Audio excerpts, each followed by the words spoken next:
সহাবস্থানকে বাঁচিয়ে রাখার জন্য, বাংলাদেশের অস্তিত্ব স্বাধীনতার উদ্দেশ্যকে সমুন্নত রাখার জন্য। সুতরাং যেখানে দেশমাতৃকার যে স্বাধীনতার মূল উদ্দেশ্য বাস্তবায়ন করার জন্য এই আন্দোলন, আপনারা সকলে দলে দলে যোগদান করবেন এবং এটাকে সফল করবেন।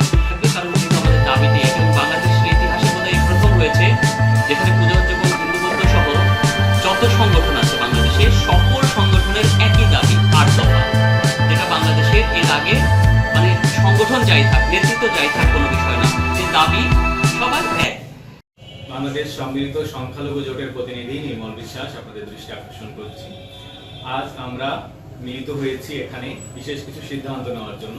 আমাদের মাঝে উপস্থিত ছিলেন চট্টগ্রামের প্রবর্তক ইসকন মন্দির থেকে আগত চিন্ময় কৃষ্ণদাস ব্রহ্মচারী প্রভু। একই সাথে উপস্থিত ছিলেন আমাদের চট্টগ্রাম বিশ্ববিদ্যালয়ের সম্মানিত সহযোগী অধ্যাপক ও আমাদের বাংলাদেশ সনাতন বিহারী সংসদের কেন্দ্রীয় কমিটির সভাপতি কুশল বরণ চক্রবর্তী স্যার। একই সাথে আমাদের বাংলাদেশ সম্মিলিত সংখ্যালঘু জোটের প্রতিনিধিবৃন্দ আমরা আজকের মিটিংয়ে উপস্থিত থেকে বেশ কিছু সিদ্ধান্ত নিয়েছি পরবর্তী কর্মসূচির ব্যাপারে। সেখান থেকে আমাদের যেই সিদ্ধান্তগুলো এসেছে, সিদ্ধান্তগুলোর ব্যাপারে আপনাদের সবাইকে অবগত করবেন আমাদের বাংলাদেশ সম্মিলিত সংখ্যালঘু জোটের অন্যতম প্রতিনিধি অ্যাডভোকেট সুমন কুমার রায়। উনি আপনাদের সিদ্ধান্তের ব্যাপারে জানাবেন। সেই ক্ষেত্রে আমার বক্তব্য যেটা হচ্ছে যে আপনারা সবাই আমাদের পরবর্তী কর্মসূচিতে স্বতঃস্ফূর্তভাবে অংশগ্রহণ করে ৮ দফা দাবি আদায়ের লক্ষ্যে আমরা যে আন্দোলন করছি সেই আন্দোলনকে সাফল্যমণ্ডিত করতে অবদান রাখবেন। আমি সুমন কুমার রায় দাদাকে অনুরোধ করছি পরবর্তী কর্মসূচির ব্যাপারে ঘোষণা দেওয়ার জন্য। নমস্কার, আমি অ্যাডভোকেট সুমন কুমার রায়। মূল বিষয়টা আপনারা জানেন যে আমরা দীর্ঘদিন ধরে বিচ্ছিন্নভাবে আমরা বিভিন্ন ব্যানারে আমরা আন্দোলন করেছিলাম। পরবর্তীতে আমাদের কুশলদা, আমাদের আপনারা জানেন যে বাংলাদেশের যুব আইকন এবং চট্টগ্রাম বিশ্ববিদ্যালয়ের উনি অধ্যাপক, এবং আমাদের পুণ্ডরিকধাম চট্টগ্রামের বর্তমান সময়ের যিনি আলোচিত সারা বাংলাদেশের হিন্দু জাগরণের জন্য অন্যতম প্রিয় মুখ চিন্ময় কৃষ্ণ প্রভু সম্মিলিতভাবে সকল ব্যানারকে একসাথে আহ্বান জানালে আমরা সবাই বসে আমাদের এখন সকল সংগঠন, সুশীল সমাজ, ছাত্র, শিক্ষক, হরিজন, ঋষি, সকল স্তরে প্রতিনিধি নিয়ে আমাদের যে ব্যানারটা এখন আমরা সম্মিলিতভাবে আমরা কাজ করছি সেটা হলো বাংলাদেশ সম্মিলিত সংখ্যালঘু জোট। এই ব্যানারে আপনারা জানেন যে আমরা গত শুক্রবার একটা শহীদ মিনারে মশাল মিছিল করেছি, শহীদ মিনার থেকে রমনা মন্দির। আমাদের পরবর্তী যেটা ঘোষণা আছে, যেটা অনেকেই আমার কাছে জিজ্ঞেস করছেন সে সঠিকভাবে, সেটা হলো আমাদের সেই বিষয়টা অবশ্য পেজে দেওয়া আছে যে আগামী মঙ্গলবার আমরা প্রধান উপদেষ্টা বরাবর স্মারকলিপি দেব প্রেস ক্লাবে 3:30 থেকে আমরা রওনা দেব প্রধান উপদেষ্টার কার্যালয়ে। তার পরের দিন বুধবার আমাদের মহামান্য রাষ্ট্রপতি বরাবর আমরা স্মারকলিপি প্রদান করব, সেটাও আমরা প্রেস ক্লাব থেকে রাষ্ট্রপতি বরাবর আমরা পদযাত্রা নিয়ে যাব। সেখানে আপনাদের সকলের উপস্থিতি আমরা কামনা করছি। পাশাপাশি আমাদের একটা স্মারকলিপি প্রস্তুত করা হবে প্রতিটা জেলায়, আপনারা জেলা প্রশাসক বরাবর এবং উপজেলায় ইউনো বরাবর আপনারা সেটা পৌঁছে দিবেন, সেটা আপনাদের কাছে বিনীত আহ্বান জানাচ্ছি। পরবর্তীতে আমাদের সকল সম্মিলিত ব্যানারে আমরা যারা নেতৃবৃন্দ আছে আমরা সিদ্ধান্ত নিয়েছি ঢাকায় একটা ব্যাপকভাবে একটা সমাবেশ করার জন্য।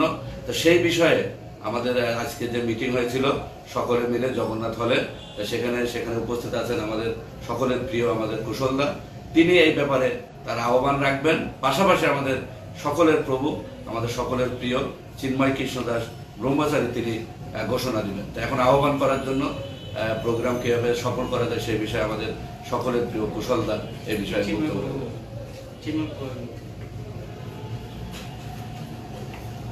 কৃষ্ণ। বাংলাদেশের সনাতনী সমাজের দীর্ঘ 53 বৎসরের বঞ্চনার অবসান কল্পে বাংলাদেশের সনাতনী সমাজ দীর্ঘদিন প্রতিটি সরকারের সময়ে আন্দোলন করেছে।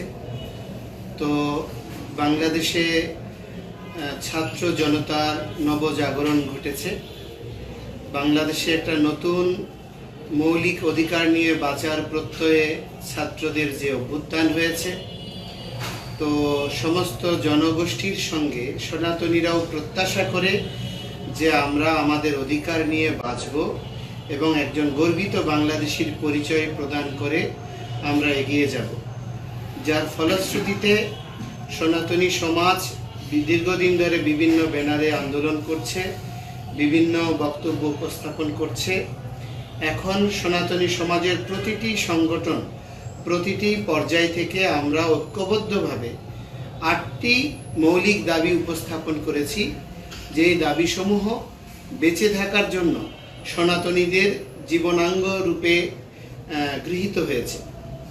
অঙ্গবিহীন যাতে কোনো মানুষ এগুতে পারে না, তাকে প্রতিবন্ধী বলে। অনুকম্পার প্রয়োজন হয়। আমরা রাষ্ট্র জীবনে অনুকম্পা নিয়ে বাঁচতে চাই না। এই জন্য আমরা আমাদের মৌলিক অঙ্গ রূপে এই 8টি দাবিকে উপস্থাপন করেছি এবং আমাদের মাননীয় প্রধান উপদেষ্টা সহ বিভিন্ন পর্যায়ে এই দাবি পৌঁছানো হয়েছে। আমরা বিভিন্ন রাজনৈতিক দলের সঙ্গেও দেখা করেছি, তাদের কাছেও এই দাবিগুলো উপস্থাপন করেছি। তো সামগ্রিকভাবে আজ পর্যন্ত কোনো এই বিষয়ে সুনির্দিষ্ট ঘোষণা আসেনি। আমাদেরকে দীর্ঘদিন ধরে অপেক্ষার প্রহর গুনানো হচ্ছে এবং অগণিত ছাত্র যুব জনতা সারা দেশে বিভিন্ন জেলায় উপজেলায় আন্দোলন করছে, কিন্তু যৌক্তিক কোনো প্রাপ্তি আমাদের ঘটছে না, যার ফলশ্রুতিতে ঢাকায় সমস্ত সংগঠন একত্রীভূত হয়ে বাংলাদেশ সম্মিলিত সংখ্যালঘু জোট রূপে একত্রীভূত হয়েছে।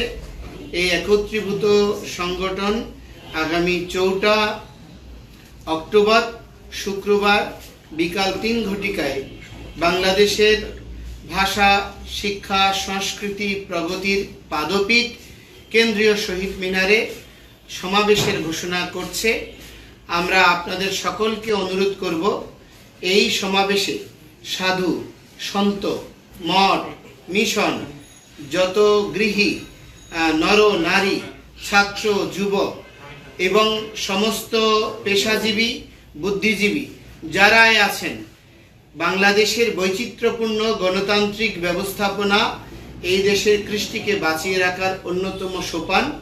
সুতরাং বেঁচে থাকার তাগিদে আমাদের অবশ্যই এই দেশে গণতন্ত্রকে সমুন্নত রাখতে হবে। আর গণতন্ত্রকে বাঁচিয়ে রাখতে গেলে বহুত্বের সমাবেশ বা বহু সংস্কৃতির মেলবন্ধন নিশ্চিত, একটি অসাম্প্রদায়িক বাতাবরণ টিকিয়ে রাখা আমাদের নৈতিক দাবি। এই জন্য অসাম্প্রদায়িক এবং দেশের স্বাধীনতা, মৌলিক অধিকারের প্রতি সংবেদনশীল প্রতিটি মানুষকে অনুরোধ করব, আপনারা দলে দলে এই সমাবেশে যোগদান করে আমাদের এই 8 দফার প্রতি আপনারা সংহতি প্রকাশ করুন এবং এই 8 দফা দাবি বাস্তবায়নের জন্য আমরা সরকার সহ সর্বস্তরে আহ্বান করছি। যারা দায়িত্বরত আছেন, সমন্বয়ক বৃন্দ আছেন, বিভিন্ন রাজনৈতিক দল রয়েছেন, আমরা আপনাদেরকে অনুরোধ করব, আপনারা সংহতি জানিয়ে বাংলাদেশে সংখ্যালঘু জনগোষ্ঠীর মৌলিক বেঁচে থাকার অধিকারকে আপনারা যে সকলে স্বীকৃতি প্রদান করেন সে বিষয়ে আমাদেরকে আশ্বস্ত করবেন। নমস্কার সবাইকে। ওম তৎসৎ। আপনারা জানতে পেরেছেন এই আন্দোলন সম্পর্কে। অর্থাৎ আমরা বেশ কিছুদিন যাবৎ আমরা হিন্দু সম্প্রদায়ের যত নেতৃবৃন্দ আছে, আমরা পূজোজ্জীবন পরিষদ সহ প্রায় সকল সংগঠনের সাথে দফায় দফায় বসা হয়েছে। এমনকি যে একটা সম্মিলিত যে সনাতনের একটা জোট আছে তাদের সাথে, অর্থাৎ বাংলাদেশে মোটামুটি যারা ঢাকা, চট্টগ্রামে নেতৃত্ব দেয় তার সকল নেতৃবৃন্দের সাথে বসার পরে আমরা ঠিক হয়েছে যে আমরা সম্মিলিতভাবে এই আমাদের 8 দফা যে আন্দোলন আমরা এটা করব। এবং সেইভাবেই কিন্তু আমরা চট্টগ্রামে বসেও একটি নাম ঠিক হয়েছে, ঢাকায় বসেও ঠিক হয়েছে এবং আগামীতে আমরা চাইবো যে ঢাকা চট্টগ্রামের নাম যদি আলাদা হয় সমস্যা নাই, কিন্তু আমাদের আন্দোলনটি এক থাকবে, কারণ যেহেতু আমাদের দাবিটি এক এবং বাংলাদেশের ইতিহাসে বোধহয় এই প্রথম হয়েছে যেখানে পূজা উদযাপন হিন্দু বৌদ্ধ সহ যত সংগঠন আছে বাংলাদেশে সকল সংগঠনের একই দাবি 8 দফা, যেটা বাংলাদেশের এর আগে মানে সংগঠন যাই থাক, নেতৃত্ব যাই থাক, কোনো বিষয় না, যে দাবি সবার এক।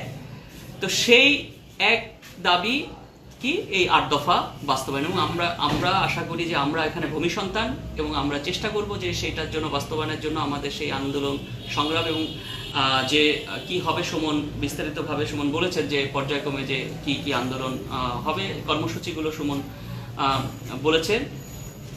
তো আচ্ছা, তো আমি তো যেহেতু আন্দোলন সংগ্রাম কি হবে এবং আমরা সেখানে সবাই মিলে, ব্যানারটি কোনো গুরুত্বপূর্ণ না, আপনারা সবাই অংশগ্রহণ করবেন এবং সবাই সক্রিয় থাকবেন।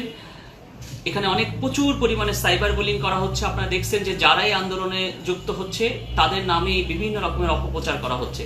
তো এই বিষয়টি মাথায় রেখে আপনারা সোচ্চার হবেন। আপনারা যারা এই অপপ্রচারগুলো করছে তাদের সেই জায়গাগুলোতে আপনারা প্রতিবাদ করবেন।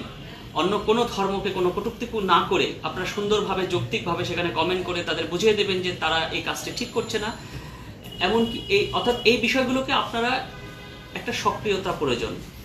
তো আমরা মনে হয় যে এভাবে যদি আমরা করতে পারি এবং আমাদের দেশে যারা আছেন এখন, যারা প্রধান উপদেষ্টা সহ অন্য যারা আছেন, আমরা তাদের দৃষ্টি আকর্ষণ করি। তারা আমাদের কথা দিয়েছিলেন, আমরা যখন তাদের যমুনায় প্রধান উপদেষ্টার সাথে আমাদের দেখা হয়েছে, তিনি কিন্তু কথা দিয়েছিলেন যে তিনি আমাদের বিষয়গুলো দেখবেন এবং খুব দ্রুতই দেখবেন। আশা করি তিনি তার কথা তিনি রাখবেন এবং সেই বিষয়গুলোর জন্য আমরা দুর্গাপূজার আগেই অন্তত কয়েকটি দাবি আমরা চাইবো যে আমাদের 8 দফার কয়েকটি দাবি অন্তত দুর্গাপূজার আগে যেন বাস্তবায়নের প্রতিশ্রুতি যেন সরকারের পক্ষ থেকে দেওয়া হয়। তার জন্য যেমন আমাদের মাঠের আন্দোলন থাকবে এবং আমরা সরকারের বিভিন্ন পর্যায়ে যারা আছে, সমন্বয়ক যারা আছে, তাদের সাথেও আমরা এবং এমনকি বিভিন্ন রাজনৈতিক দল সবার সাথে আমরা কথা বলছি, সমন্বয় করার চেষ্টা করছি এবং সবাইকে, শুধু আমাদের হিন্দু সম্প্রদায় না, অন্য সম্প্রদায়ে যারা আছেন বা অন্য রাজনৈতিক নেতৃবৃন্দ আছে, বিভিন্ন সামাজিক নেতৃবৃন্দ আছে, সাংস্কৃতিক নেতৃবৃন্দ আছে, সর্বশ্রেণী পেশায়, হ্যাঁ, আমরা সবাইকে এই আমাদের এই দাবিগুলো যৌক্তিকভাবে তুলে ধরার চেষ্টা করছি। তো আমি আবারও পরিশেষে আমি সুমনকে একটু দেব যে আচ্ছা সুমন, প্রভু ঘোষণা। আমি সকলকে অনুরোধ করব যে আমাদের এই যৌক্তিক দাবি পরিপূরণের জন্য এই আন্দোলনে সবাই যোগদান করবেন। এটি শুধু আন্দোলন নয়, এটি বাংলাদেশে বৈচিত্র্যপূর্ণ সহাবস্থানকে বাঁচিয়ে রাখার জন্য, বাংলাদেশের অস্তিত্ব স্বাধীনতার উদ্দেশ্যকে সমুন্নত রাখার জন্য। সুতরাং যেখানে দেশমাতৃকার যে স্বাধীনতার মূল উদ্দেশ্য বাস্তবায়ন করার জন্য এই আন্দোলন, আপনারা সকলে দলে দলে যোগদান করবেন এবং এটাকে সফল করবেন। এবং আমরা অনুরোধ করছি, আমাদের কোনো রাজনৈতিক এজেন্ডা নেই এবং আমরা প্রতিটি রাজনৈতিক দলের কাছে যাচ্ছি, প্রতিটি ব্যক্তির সঙ্গে কথা বলছি। আমাদের উদ্দেশ্য আমাদের মৌলিক অধিকার বাস্তবায়ন করা।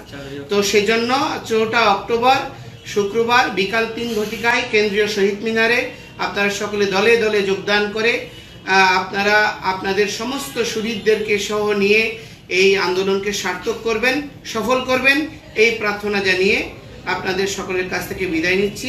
শুভ প্রণাম। বলেন আপনি থাকবেন এবং আমিও থাকব এবং সমস্ত সাধু সন্তরাও যোগদান করবে। আপনারা সকলেই যোগদান করবেন।